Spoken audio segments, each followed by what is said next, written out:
ስለዚህ ከመንፈስ ዓለም ለሚመጣው ወደኛ መጥቶ ፈውስ እንዲያመጣ ወደኛ መጥቶ አርነት እንዲሆን ወደኛ መጥቶ እግዚአብሔር አምላክ በረከትን ይዞ እንዲመጣ ከመንፈስ ዓለም የሚነገረው ነገር ሁሉ ወደ ፊዚካል ዓለም የምናመጣው በንክኪ ነው። መጽሐፍ ቅዱሳችን ዘሆል ብታነቡ እግዚአብሔር በንክኪ እንደሚሰራ መጽሐፍ ቅዱሳችን ይነግረናል። መጽሐፍ ቅዱሳችሁ የመጀመሪያው ነገር እግዚአብሔር በንክኪ እንዲሰራ የሚፈልግ ሰው ካለ መጀመሪያ ቃል ይሰማል። ቃሉ ደግሞ ሁለተኛ እምነት ያመጣለታል። ፖይንት ኦፍ ኮንታክት የምንለው ቃልና እምነት ከመጣ በኋላ የምንወስደው ተግባር ማለት ነው።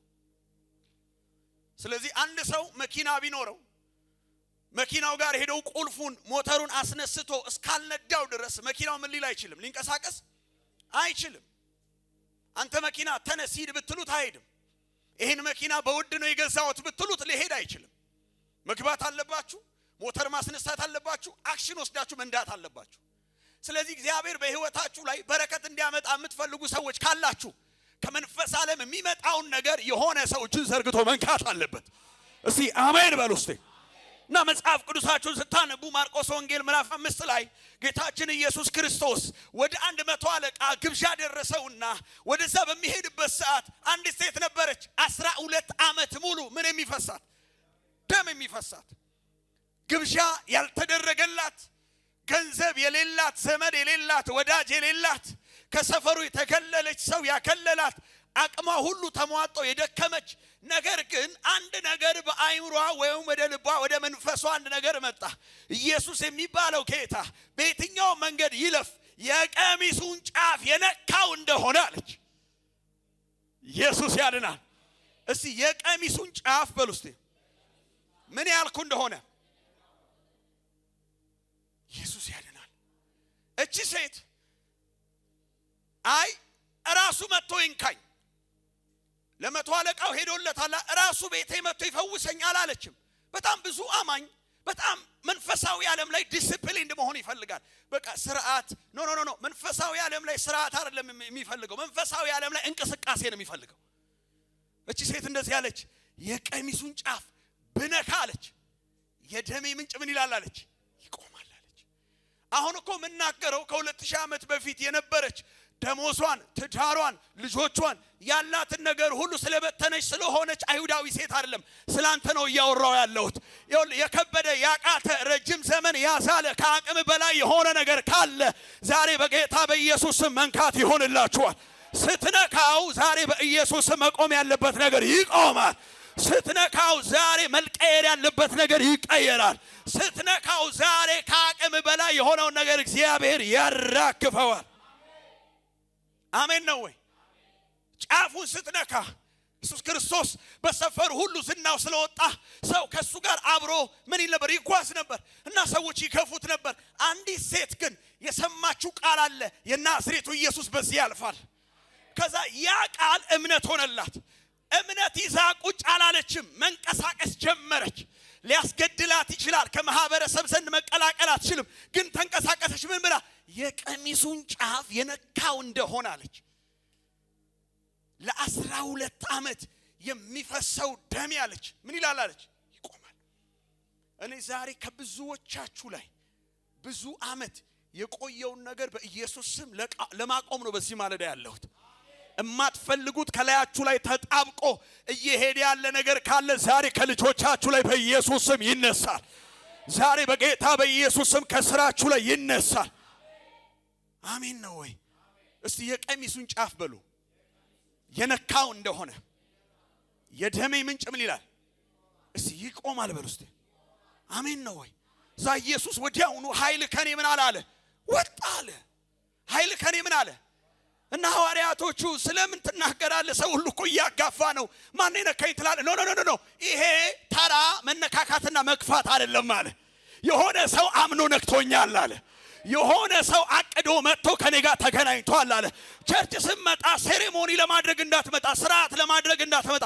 ረሆቦ ቤተክርስቲያን 3 ሰዓት ተኩል ላይ ቸርች ይጀምራል። ከዛ ገብቼ ይወጣል። ይሄ ካፌ አይደለም፣ ይሄ ቲያትር ቤት አይደለም። ይሄ ለመዝናናት መጥተህ የምትወጣበት ቤት አይደለም። ይሄ የእግዚአብሔር ቤት ነው። በእግዚአብሔር ቤት ውስጥ ደግሞ የእግዚአብሔር እጅ ኦፕሬት ያደርጋል። የእግዚአብሔር መንፈስ ይንቀሳቀሳል። የእግዚአብሔር እጅ ይሰራል። የእግዚአብሔር እጅ ይፈውሳል። የእግዚአብሔር እጅ ሰዎችን ነፃ ያወጣል። የእግዚአብሔር እጅ ያሻግራል። የሆነ ሰው ካለ አምኜ ነው የመጣሁት የሚለኝ ሰው ካለ እጆቹን ከፍ ያድርግልኝና ዛሬ ሳልነካው አልመለስም በሉ እስቲ። ዛሬ ሳልፈወስ አልመለስም በሉ እስቲ። ዛሬ የእግዚአብሔር እጅ ሳያገኘኝ አልመለስም በሉ እስቲ።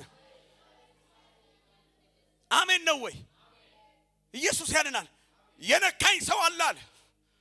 ከዛ ሴትዮዋ የሚያሸማቀቅ ህይወት ውስጥ ስለነበረች ሰው ሁሉ ሊያቀርባት እኔ አቃለሁኝ። የዛሬ 7 ዓመት 8 ዓመት ለአንዲት ሴት እዚህ ተጸልዮላት በጣም ይገርመኛል። እና ከሰውነቷ የሚወጣ ፈሳሽ አለ እና ከሰውነቷ ፈሳሽ ስለሚወጣ ከቤት መውጣት ትቸገራለች። በጣም የሚገርማችሁ ስራ ቦታ በጣም ስለተገለለች ስራ አቁማለች። ታክሲ ውስጥ መሄድ አትችልም። ሰው አጠገቧ መቀመጥ አይችልም። ነገር ግን አንድ እግዚአብሔር እጅ ሲነካት ኢየሱስ ያድናል። የሚገርማችሁ እግዚአብሔር የደሟን ምንጭ አቆመው። እግዚአብሔር ጠረኗን ቀየረው። የዛን ቀን አለች አዲስ አበባ ውስጥ ያልዞርኩበት ሰፈር የለም አለች። በታክሲ እሸታለሁ አልሸትም የሚለውን ነገር ለማረጋገጥ ከዛ በፊት ስትሄድ ሰዎች አፍንጫ ይዙባት ነበር። ይሁን እቺ ሴት 12 ዓመት ሙሉ ደም ሲፈሳት አንዲት እስራኤላዊት አይደለም የማይቋረጥ ደም ለ12 ዓመት ጠረናለሁ፣ ሽታለሁ፣ ህመማለሁ።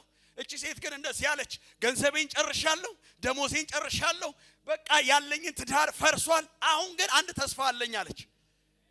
ያም ተስፋ የቀሚሱን ጫፍ የነካው እንደሆነ የደሜ ምንጭ ምን ይላለች? ይቆማል። እስቲ የቀሚሱን ጫፍ ነካለሁ በሉ። ከዛ ምን ይላል አለች? ደሙ ምን ይላል አለች? ይቆማል። ኢየሱስ ያድናል። እስቲ ይቆማል በሉ እስቲ።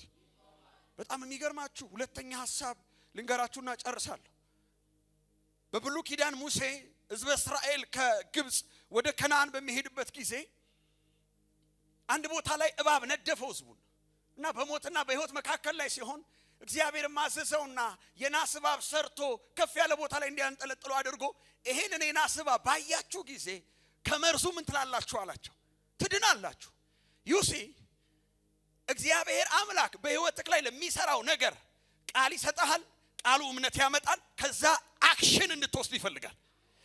እነዛ ሰዎች የተሰራ የናስ እባብ ነው፣ በእባብ ተነድፈን እንዴት እባብ እናያለን ቢሉ እግዚአብሔር ከሰጠው ኢንስትራክሽንና መርህ ይተላለፋሉ። ነገር ግን ያንን አይናቸውን ያዩ ሁሉ ዳኑ ነው የሚለን። ዛሬ ናና እጄን ጭኜ በጸልያለሁ ስለ ከመንፈስ ዓለም ለሚመጣው በኔ እጅ የሚያልፍ እግዚአብሔር ቅባት አለ። ዘይት ጸልዬ ስሰጥ አይ ዘይቱ ከሆነ ከመርካቶ የገዛው የሆነ ዘይት ነው ካልከኝ ተሳስተሃል። ቃል አውጥተንበታል፣ ተናግረናል። ያ በህይወትክ ላይ ፈውስ ይዞ ይመጣል። አሜን ነው ወይ? እኔ የዛሬ ሳምንት የነበራችሁ ሰዎች አላችሁ ብዬ አስባለሁ። የዛሬ ወር አካባቢ አሞት ውሃ ሰጠውት አይደለ? ሲመሰክር ነበራችሁ ከኩላሊቱና ሳምባው የተፈወሰ ሰው። ምንም አላረኩም፣ ውሃ ጸልዬ ሰጠውት፣ በኢየሱስም ተፈውሳል። የዛኑ ቀን ነው እግዚአብሔር አምላክ የፈወሰው። ዛሬ ለማደርገው እያንዳንዱ ነገር እግዚአብሔር አምላክ በህይወታችሁ ላይ መስራት ይጀምራል። እስቲ በእምነት እነካለሁ በሉ እስቲ። ሁለተኛ ነገሥት ምዕራፍ 5 ላይ ምን እንደሚል ታውቃላችሁ? የሶሪያው ጀነራል ንዕማን የሚባለው ለምጻም ነበር። ግን ለምጻም ሀገር ብትሄድ የሚጠላ የሚነቀፍ ነገር ነው። ስለዚህ ከእስራኤል ሀገር የሶሪያ ወታደሮች እስራኤል ላይ አደጋ ጣሉና አንዲት የእስራኤል ልጅ ወደ ሶሪያ ይዘዋት ሄዱ እና የገባችበት ቤት የጀነራሉ ቤት ነው እና ስታየው ሰውየውን ለምጻም ነው። ከዛ እንደዚህ አለች፣ ይሄ ሰውዬ እኮ እኛ ሀገር ቢመጣ አለች። ሃሌሉያ! እኔ እኮ ዛሬ በጌታ በኢየሱስ ስም ይሄ ሰው የኔ እጅ ቢነካው ይፈወሳል የምትሉበትን ጸጋ እግዚአብሔር ይሰጣችኋል። ኤላ ባካቻላ ባካ ያላቦራ ስታየው ይሄ ሰው ለምጻም ነው። በእስራኤል ሕግና በእስራኤል ታሪክ አንድ ለምጻም የሆነ ሰው ንጉሥ ፊት አይቆምም። ለምጻም የሆነ ሰው መቅደስ ሊገባ አይችልም። ለምጻም የሆነ ሰው ከከተማ ወጥቶ ነው የሚኖረው እና ስታየው ይሄ ሰው ሀገሬ ቢመጣ አለች። እኔ እንደዚህ የሚያስብል ቅባት እግዚአብሔር በእጃችሁ ላይ በኢየሱስ ስም ዛሬ ያመጣል። እኔ ወንድና ሴት ልጆች አሜን ካሉ በኢየሱስ ስም ይሆንላችሁ። እና ሚስትየው ነገረችው። ጀነራሉ ሄዶ ለንጉሱ ነገረው፣ ደብዳቤ ጻፈለት። ጀነራል ወደ አንተ ይመጣል ከለምጽ ፈውሶ ብሎ ጻፈለት።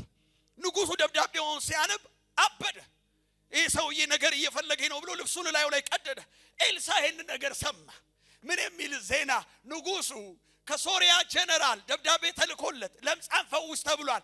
ንጉሱ ደግሞ ልብሱን ቀደደ የሚል ታሪክ ሲሰማ ኤልሳ እንደዚህ አለ፣ ዛሬ አለ ሃሌሉያ በእስራኤል ነብይ እንዳለ ይታወቃል አለ። አሜን ነው ወይ? ለዛ ነው እኮ ቅድም የጸለይ ነው ስለ ሀገራችን። ለዛ ነው እኮ ቃል ያወጣ ነው። እኛ ያለን በጌታ በኢየሱስ ስም ሀገራችን ሰላም አታጣም። ዛሬ እዚህ ቦታ ላይ አገልጋይ እንዳለ እግዚአብሔር አምላክ ሰው እስከሚያውቅ ድረስ መስራት ይጀምራል። አሜን ነው ወይ? በዚህ እግዚአብሔር ነብይ እንዳለ እንዲታወቅ ነው። ከዛ ንዕማን መጣ ያለው አንድ ነገር ነው። ሄደና ዮርዳኖስ 7 ጊዜ ብቅ ጥልቅ እና ሰውየው አልተስማማውም። ከሶሪያ ድረስ ያን ሁሉ ስጦታ ያንን የንጉስ ደብዳቤ ይዤ መጣሁት ሳያገኘኝ ፊት ለፊቴ ቆሞ ሳያናግረኝ ከዛ እንትን እያለ እና ሰውየው በጣም ኢሞሽናል ሆነ። ከዛ ሊመለስ ሲል የጀነራሉ አንድ ሎሌ ሰውየው ከዚህም የከፋ ነገር እኮ ቢያዝ ታደርጋለህ ምን ለማለት ለመዳን ሄደና ብቅ ጥልቅ በል ሲለው ሄደ። የመጀመሪያ ገባ። የሕፃናት ጨዋታ ነው የሚመስለው። እግዚአብሔር ግን በዛ አልፎ ይሰራል። የሆነ ተረት አይመስልም፣ ድራማ ይመስላል። ነገር ግን ዛሬ ለአንድ ሰው እንደዛ ይሆንለታል። ይኸውልህ ገብቶ ሲወጣ ምንም አዲስ ነገር የለም እና በሰባተኛው ግን ሲወጣ ይላል መጽሐፍ ቅዱስ ላይ እንደ ሕፃን ገላ ሆነ ይላል። ያን የሚያክል ጀነራል ብዙ የተዋጋ ድል ያደረገ ብዙ ባትሎችን ያየ፣ ስለዚህ እድሜው በጣም ትልቅ እንደሆነ እንደዛ እናስባለን። ነገር ግን ነብዩ ቃል አወጣ ምኑ ላይ? ዮርዳኖስ የሚል ላይ። እኔ እኮ ዛሬ የሆነ ሰው ህይወት ላይ ቃል አወጣለሁ በኢየሱስ ክርስቶስ ስምና ስልጣን። ዛሬ ቁርበታችሁ ይቀየራል። እስቲ ቆዳ ይቀየራል በሉ እስቲ። እና ሲገባ የለም። በሰባተኛው ግን ሲወጣ ልጁ ሰውየው ገላው እንደ ሕፃን ገላ ሆነ ይላል። እስቲ ቃል እሰማለሁ በሉ፣ አምናለሁ በሉ፣ ከዛ እንቅስቃሴ ወስዳለሁ በሉ፣ እስቲ በእምነት ነካለሁ በሉ። በኢየሱስ ስም መፈወስ ይሆንላችኋል። እስቲ ዛሬ ፈወሳለሁ በሉ እስቲ። እስቲ እፈወሳለሁ በሉ እስቲ። በኢየሱስ ስም መፈወስ ይሆንላችኋል። አሜን ነው ወይ? እና ሰዎች ለምንድን ነው ንክኪ ከመንፈሳዊ ዓለም ጋር መነካካት ለምንድን ነው የሚያስፈልጋቸው ካላችሁ ቶሎ ነገራችኋል። የመጀመሪያው ነገር ከመንፈሳዊ ዓለም ጋር መነካካት የሚያስፈልጋቸው የመጀመሪያው ከምቾቶቻችሁ ወጣችሁ በእምነት አንድ ወደፊት የምትንቀሳቀሱበት ስለሆነ ነው። ሰው ይሄንን አድርግ ሲባል ማድረግ አይፈልግም። ያንን አድርግ ሲባል ማድረግ አይፈልግም። ከኮንፈርት ዞኑ መውጣት አይፈልግም። ሄደና በቅጥል ቀበል ሲባል እንዴት አለ። ይሁን መንፈሳዊ ዓለም ላይ እንደዛ ይሰራል። አሜን ነው ወይ? ኢየሱስ ያ እውር ከልጅነቱ ጀምሮ የነበረውን ጠራውና ልታይቶ ጭቃ አነሳ፣ ምራቅ ተፋበት፣ ከዛ አይኑ ላይ ቀባና ሂድና ወደ ሴሌው ምን በላለው ታጠብ። እዛ ሊፈውሱ አይችልም እንዴ? አይችልም? ኢየሱስ ያድናል። ይሁን የአንዳንዶቻችሁ ፈውስ በንክኪ ነው። የአንዳንዶቻችሁ ከፍታ በንክኪ ነው። የአንዳንዶቻችሁ ኢየሱስ ያድናል። አሜን ነው ወይ? ስለዚህ ዛሬ ውጣ ከምቾትህ፣ ከዛ በእምነት አንድ ወደፊት መንቀሳቀስ ጀምር። ዘፍጥረት ምዕራፍ 12 ላይ እንደዚህ የሚል ቃል አለ። እግዚአብሔር አብርሃምን እንደዚህ ያለው ከሀገርህ ከዘመዶችህ ከአባትህ ቤት እኔ ወደማሳየህ ሀገር ምን በላለው ውጣ። ዩሲ እግዚአብሔር ለተናገረው ነገር ከተመቸው ከአባቱ ቤት ወጥቶ ምን ማለት ጀመረ? መንቀሳቀስ ጀመረ። ይሁን ከመንፈስ ዓለም ለሚመጣው ነገር ልትንቀሳቀስ ይገባል። አሜን ነው።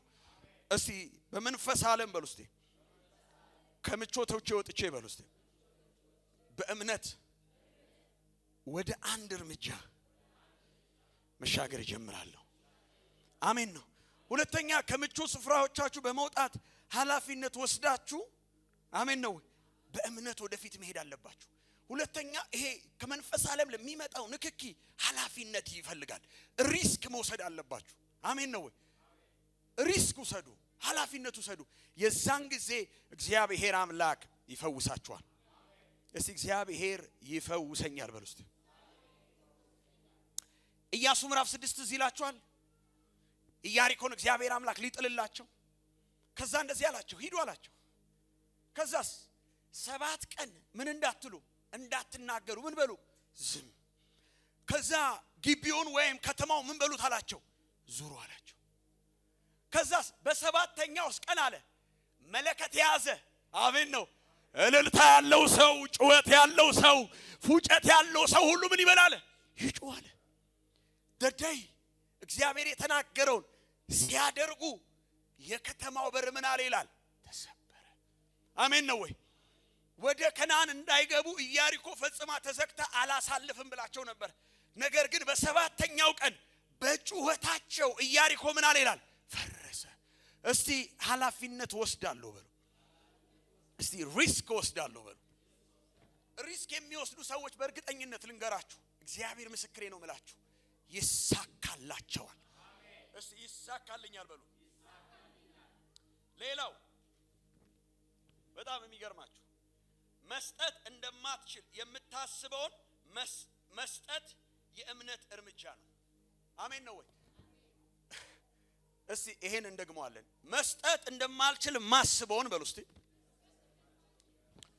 ድገሙ። መስጠት እንደማልችል ማስበውን በሉ።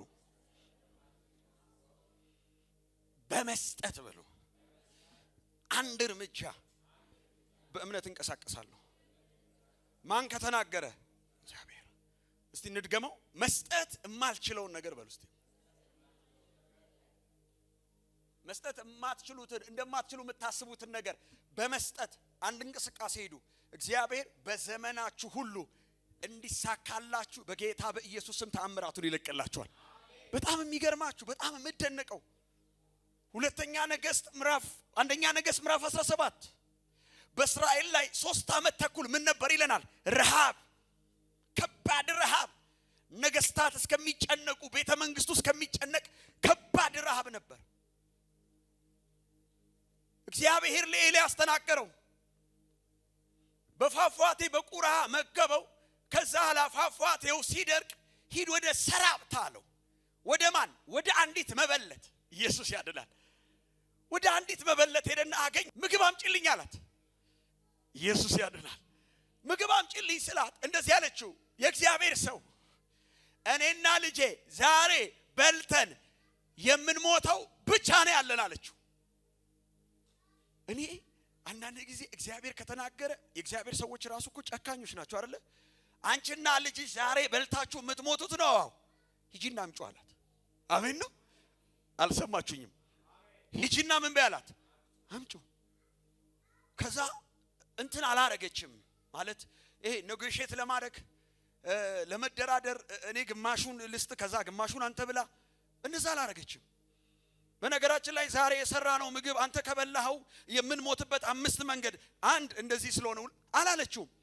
ሄደች እንጎቻ ጋገረች። አሜን ነው ወይ? ውሃ ማምጪልኝ አላት።